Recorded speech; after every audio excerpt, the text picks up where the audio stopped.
Hello everybody and welcome back to the new VR news. As always, I am Mateo311 and this is your channel for everything VR related. So happy holidays guys, and a special welcome to everyone who just recently joined the VR community. I know the vast majority of you are using an Oculus Quest, so on top of my standard news video, I'm also including the top 5 Quest exclusive titles. These are games you just can't get anywhere else, and just one more bragging point for Quest owners. Like usual, I'll also go over the latest game updates, new releases, and today we even have a new Oculus Quest competitor. There are links and timestamps in the description, but before we jump in, this video is brought to you by Kiwi Design, one of my favorite sites for VR accessories. They just released some brand new Quest 2 hand straps that'll give you that Valve Index feel and allow you to completely let go of the controllers. They also have plenty of other accessories like controller weights for those of you who work out in VR, cable management systems, and my favorite accessory, their super durable and extra comfy Quest 2 Elite strap. There are links down in the description, and don't forget to use discount code Mateo311 for 5% off and to help support this channel. Okay, so if you recently got a Quest, you've most likely been looking up what are the best games, what titles are free,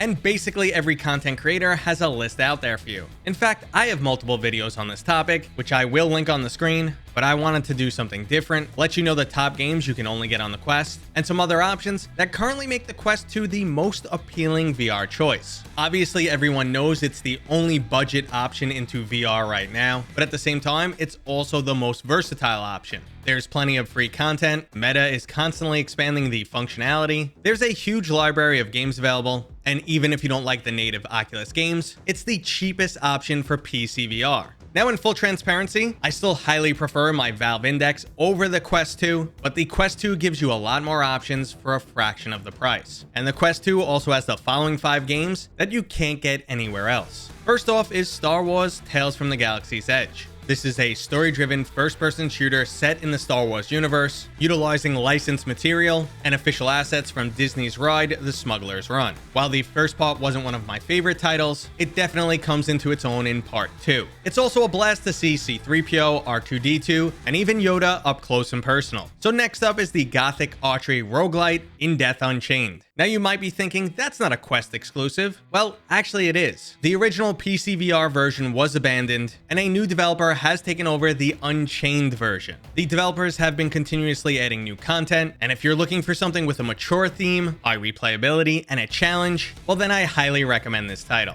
Our next exclusive is the fitness app Supernatural. VR games can be a workout even when they're not aiming to be, and they could also make burning some calories a lot of fun. Supernatural is a subscription service with over 500 workouts, professional coaches, and licensed music. It'll also track your fitness goals and just make training fun. But if you're not looking to work out, the next game I recommend is Jurassic World Aftermath. This title plays like a PG-13 version of Alien Isolation, except it's in the Jurassic Park world. It has an amazing atmosphere, the cel-shaded graphics work great in VR, and there's nothing like playing cat and mouse with a velociraptor. Just like Tales from the Galaxy's Edge, this is another 2-part series that definitely gets better in the second half. For the longest time, I was saying Jurassic World Aftermath was the absolute best Quest exclusive, but that was before Resident Evil 4 came out. The VR remake of Resident Evil 4 is exclusive to the Oculus Quest 2, and it's done amazingly well. It's also one of very few full-fledged VR titles.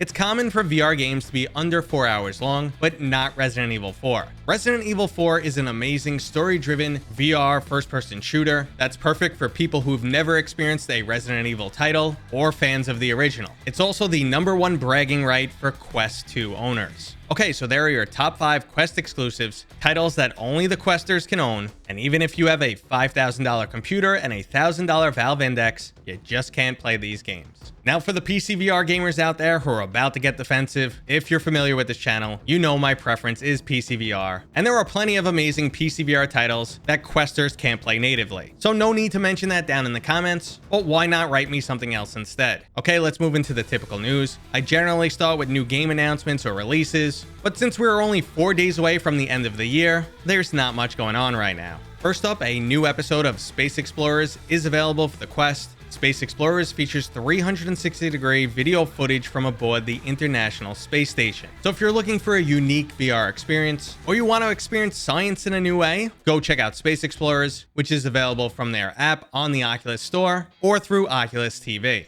So next up, everyone's favorite VR movie theater, Big Screen, just got some huge updates. Thanks to the help of back-end dedicated servers, you can now host a room of up to 15 people. Previously, it was limited to 4 people if you were hosting from a Quest, and 12 people from a PC. Streaming your remote desktop has also significantly improved, and is now running at 60 frames per second, with latency as low as 20 milliseconds. Performance has also significantly increased for Quest users, and there's been an upgrade to the spatial audio. So now go out there, make 14 new VR friends, and then sit in Big Screen and watch a movie together. Big Screen is a must-have VR app, and I'm really glad they keep pumping out awesome updates like this. Speaking of must-have VR apps, Rec Room just secured another $145 million in financing, and the company is now valued at $3.5 billion.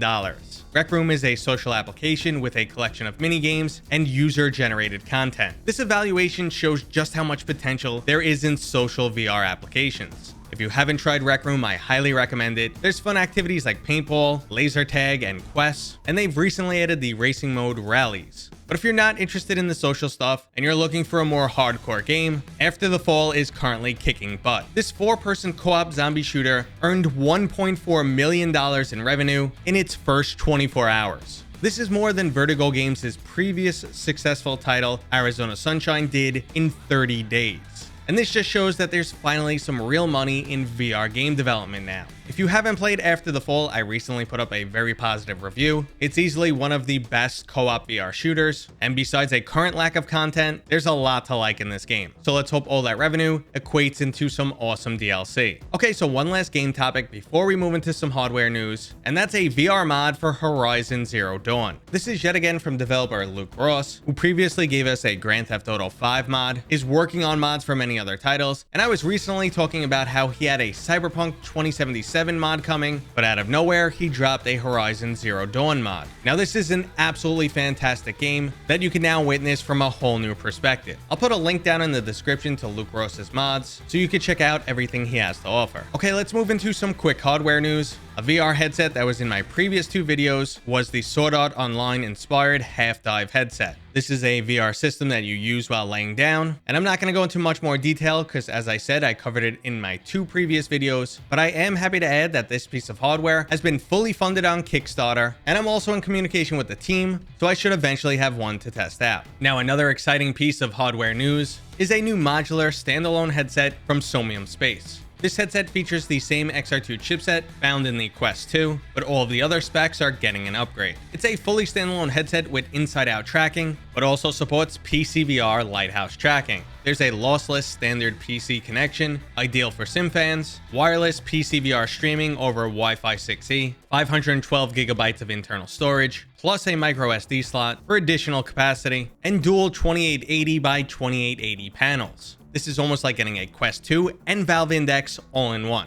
Now, another exciting point is their open Android-based operating system. They're not looking to lock anyone into a specific ecosystem or app store. Now, while I don't expect any issues with Steam VR titles, I am concerned with native App Store support though. It's speculated this headset will cost around $899, and we should expect to see it by the end of 2022. If this headset does do well, it has the potential to become my new recommendation to VR enthusiasts, as it could have all the advantages of a Quest and a Valve Index at a cheaper combo price with additional upgrades. I mean, it basically sounds like a wireless Valve Index, something I've been waiting a very long time for. Well, hopefully we'll know more in the near future, and I'll do my best to get my hands on this product so I can let you guys know how it is. Okay, that was today's new VR news. I hope you enjoyed it. If you did, go ahead and give this video a thumbs up. If you're new here, please consider subscribing. And as always, I'll see you guys on next time.